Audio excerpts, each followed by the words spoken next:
இன்றைக்கி இந்த மாடல் ரொட்டாவேட்டரை பற்றி பார்க்கலாங்க. இதுவும் 42 பிளேடுங்க. இது வந்து சேறு புழுதி ரெண்டுக்கும் ஆகுங்க. கியர் டைப்புங்க. Multi speed gear பாக்ஸுங்க.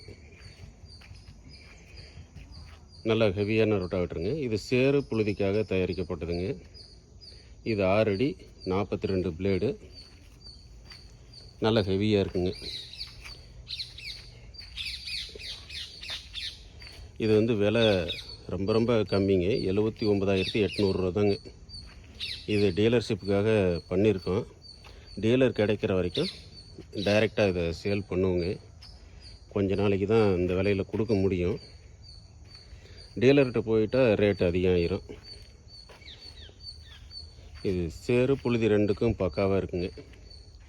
45 ஹெச்பிக்கு மேலேயே இந்த ரொட்டாவேட்டரை யூஸ் பண்ணி ஓட்டலாங்க. நல்ல ஹை குவாலிட்டிங்க. தலைவாசல் ரொட்டாவேட்டருங்க. இதில் இன்னொரு ஸ்பெஷல் என்னென்னா, இந்த ஸ்பீடு கியர் 4 கியர் இருக்குங்க. உங்கள் வண்டி 1000 இருந்தாலும் சரி, 540 ஆர்பிஎம்மாக இருந்தாலும் சரி, இந்த ஒரே கியர் பாக்ஸில் உங்களுக்கு எல்லா பிரச்சனையும் சால்வ் ஆயிருங்க. 4 ஸ்பீடு கியர் இருக்கும். டோரை ஓப்பன் பண்ணிங்கன்னா பின்னாடி 2 பேர், அதாவது 4 கியர் இருக்கும். நல்ல குவாலிட்டியான ரொட்டாவேட்டருங்க. ஸ்டாண்டு கொடுத்துருக்கோம். ஹெவியான கிளவிஸ் ப்ராக்கெட்டு பக்காவாக இருக்குங்க. காண்டாக்ட் பண்ணுங்கள்.